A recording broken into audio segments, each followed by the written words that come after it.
Bismillah, Assalamualaikum warahmatullahi wabarakatuh. Pertama-tama kami ucapkan terima kasih pada rekan-rekan, bapak-bapak, ibu-ibu, kakak-kakak, adik-adik yang telah berkenan bergabung di channel Telegram Kampung Hidroponik Banjarsari, Surakarta. Nah, kali ini kita akan membahas sesuatu yang penting banget ya dari sebuah bisnis. Kenapa penting banget? Karena kalau ini tidak dilakukan, ya, insya Allah akan ada masalah di kemudian hari. Kenapa? Ya, karena ini adalah yang disebut pondasi dasarnya suatu kegiatan atau suatu bisnis ya. Nah, sebagai pondasi dasar layaknya sebuah rumah tinggal. Kalau pondasinya kurang kuat, nah akhirnya dia nggak kuat menopang dindingnya. Nah, dindingnya retak, akhirnya atapnya reot dan lama-kelamaan jadi rubuh. Apa sih itu? Gitu, yang penting banget itu gitu. Nah, yang penting banget itu adalah mindset. Apa mindset? Mindset itu pola pikir. Nah, kita harus sinkronkan kegiatan kita dengan mindset yang sudah kita pelajari ini, supaya di kemudian hari apabila terjadi hal-hal yang menurut kita tidak sesuai dengan keinginan kita, kita coba tengok ulang ke belakang. Sudah sesuai dengan mindset kita apa belum sih gitu. Nah, kalau nggak punya mindset kan jadi bingung mau tengok ke belakang apa yang ditengok orang nggak punya gitu kan. Nah, dengan bangga ya, di pendahuluan ini kami dari Properti Berkah mempersembahkan mindset properti syariah.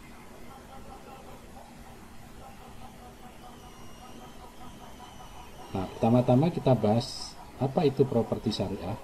Nah, mungkin teman-teman atau rekan-rekan, bapak-bapak, ibu-ibu, adik-adik, kakak-kakak semuanya sebagian sudah tahu, sebagian sudah sedikit mengerti, atau sebagian belum tahu. Nah, dari yang saya ketahui yang sekarang ini kita jalankan, yaitu pertama, suatu properti syariah itu diperoleh dengan cara kepemilikan yang sesuai dengan syariah. Itu dari cara kepemilikannya, karena kita dalam hal ini bicara masalah marketing, bukan masalah project developernya. Jadi kita bicara masalah kepemilikan, karena kita akan menjual kepada pembeli, sehingga dalam hal ini yang paling penting adalah masalah cara kepemilikan atau beralihnya kepemilikan dari developer ke pembeli atau konsumen. Nah, apa ciri-cirinya? Yaitu tanpa bank. Satu, ini tanpa bank. Ini mungkin sudah banyak ya di luaran sana itu bilang tanpa bank ya. Memang seperti itu konsepnya. Jadi supaya kita lebih paham lagi, lebih yakin lagi bahwa saat ini bank mempraktikkan penambahan nilai dari yang dihutangkan. Nah, itu artinya kalau dalam agama Islam adalah riba. Nah, dengan maksudnya tanpa bank ini, properti ini kepemilikannya tidak ada sangkut pautnya sama sekali sama bank. Artinya tidak melibatkan kredit dari bank, tidak melibatkan pembiayaan dari bank. Nah, itu. Nah, yang kedua adalah tanpa riba. Nah, kenapa di sini tanpa riba juga disebut? Nah, walaupun tidak pakai bank, bisa juga terjadi riba gitu. Nah, makanya dipastikan nanti akadnya tidak ada riba, sehingga produk yang dijual ini insya Allah menjadi halal. Prosesnya ya, kalau produknya sih selama dia perolehannya dari yang halal, tentunya properti ini halal ya dia. Nah, kemudian tanpa denda. Nah, banyak orang tahu denda itu sebenarnya ya riba itu gitu. Banyak orang tidak tahu, jadi denda itu sebenarnya ya riba itu. Makanya kalau kita atau properti syariah dia melaksanakan denda, dia bilang syariah ada denda, nah itu berarti ya dia menyalahi syariah karena masih ada denda. Nah, walaupun alasannya untuk mendisiplinkan dan lain-lain ya, biasanya sih seperti itu alasannya, untuk mendisiplinkan. Nah, namun apabila developernya itu benar-benar menjalankan properti syariah, maka dia tidak akan melakukan denda apabila terjadi keterlambatan pembayaran pada konsumen. Nah, yang selanjutnya tanpa sita. Nah, ini otomatis tanpa sita karena tidak ada denda, tidak ada sita. Nah, gimana solusinya tanpa sita? Kan orangnya enak, nggak bayar, terus kok rumahnya nggak disita, masih pakai terus gitu ya, atau masih dihuni terus. Nah, ini prinsipnya tanpa sita ini solusinya adalah dijual bersama-sama. Artinya konsumennya menjual, dia harus segera melakukan kewajiban dia melunasi. Artinya kalau dia sudah gagal perjanjiannya, biasanya selama 3-5 bulan ya, kemudian dia ditanyakan apakah masih sanggup. Nah, apabila nggak sanggup, nah, developernya akan melakukan pendekatan dengan cara menjual bersama. Boleh dijual oleh orangnya kalau dia punya pembeli, kemudian developer juga boleh menjualnya dengan kesepakatan. Jadi tidak ada jual dengan harga murah seperti rumah sitaan kemudian dijual dengan harga murah, tidak seperti itu. Atau yang biasa terjadi adalah listing rumah hasil sitaan dengan cara auction. Nah, tidak seperti itu. Nah, jadi dijual dengan kesepakatan. Nah, kemudian hasil dari penjualannya itu apabila ada kelebihan setelah menyelesaikan hutang-hutangnya, maka itu adalah milik dari pemilik rumah atau pemilik atau konsumen itu. Selanjutnya yaitu tanpa gharar. Nah, tanpa gharar ini lebih cenderung pada perjanjiannya harus jelas, kemudian serah terimanya harus jelas, kemudian spesifikasinya harus jelas, dan ketika dibangun itu harus sesuai dengan spesifikasi yang ada. Nah, kemudian setelah saat serah terima itu sebenarnya ada 3 opsi bagi pemilik rumah ketika diserah terimakan. Nah, kan sudah ada perjanjian spesifikasinya A, B, dan C gitu. Nah, ternyata yang dibangun adalah spesifikasinya D, C, D, E, F gitu ya. Nah, dalam saat serah terima itu konsumen punya hak khiyar, artinya dia berhak menolak. 1, dia tolak dan dia minta uangnya kembali, boleh. Kemudian 2, dia minta diperbaiki dulu, jadi diperbaiki baru dia mau serah terima. Nah, ketika dia minta pengembalian atau istilahnya bukan denda, kompensasi. Nah, seperti itu. Nah, yang pertama tadi boleh dia tidak terima sama sekali, seperti itu. Nah, jadi ada tanpa gharar. Nah, itu juga dari sisi perizinannya, sertifikatnya, dan lain-lain. Nah, apabila itu dilaksanakan, mungkin masih ada item-item yang lainnya, tapi pada intinya ini ya insya Allah akan terjadi keberkahan dalam proses proses alih hak properti tersebut. Nah, kemudian apa sih yang terjadi? Transaksi itu dibilang bahwa itu transaksi yang sesuai dengan syariah. Nah, yang pertama yaitu ada yang namanya transaksi penjual dan pembeli. Ini tidak melibatkan sama sekali pihak ketiga. Jadi pada prinsipnya penjual ya seperti ini, penjual ada barang, kemudian pembeli ada pembayaran.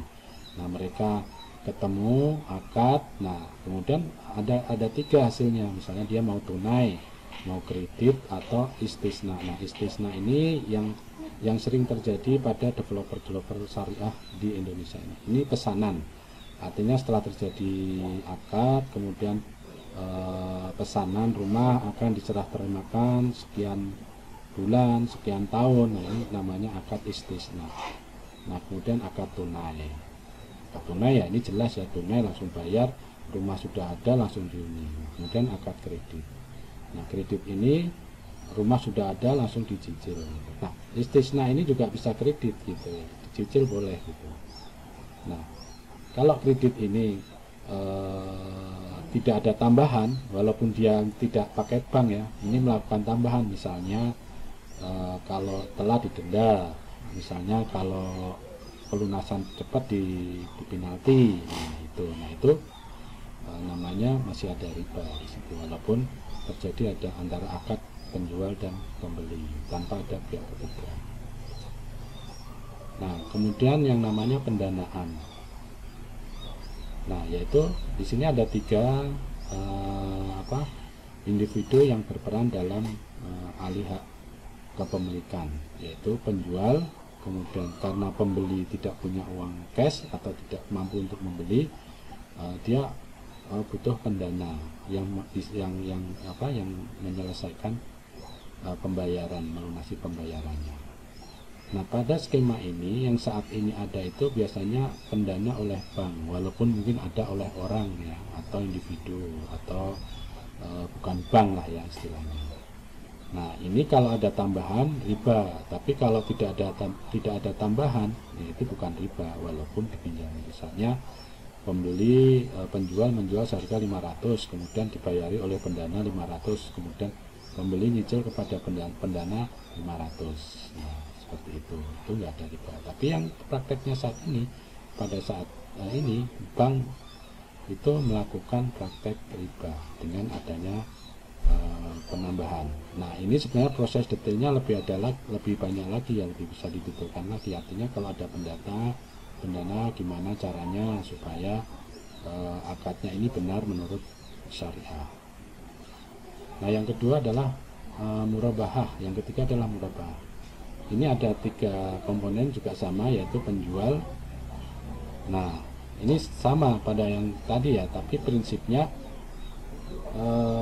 pembeli ini membeli produknya. Kalau yang tadi pembeli, misalnya pembeli yang pendanaan tadi, misalnya pembeli sudah memberikan DP-nya, kemudian sisanya dibayari oleh pendana. Kalau ini enggak, ini dari awal ya, murabahah ini dari awal pemilik dana atau pembeli satu ini membeli dari penjual, sehingga dia murni membeli dari penjual. Kemudian pembeli satu ini menjual kepada pembeli dua, nah dengan keuntungan tertentu. Nah, keuntungan tertentu ini bukan disebut riba karena dia memang berniaga atau berjualan ya, artinya ya kayak kita orang kulaan dengan harga 500 kemudian dijual 600. Nah, seperti itu. Nah, apalagi kalau dikreditkan, itu boleh dikreditkan dengan tambahan nilai future value, atau misalnya dikredit 10 tahun rumah itu biasanya harganya nambahnya 15-20% dia tambahkan secara gitu. Nah, kalau pembelinya mau ya silakan,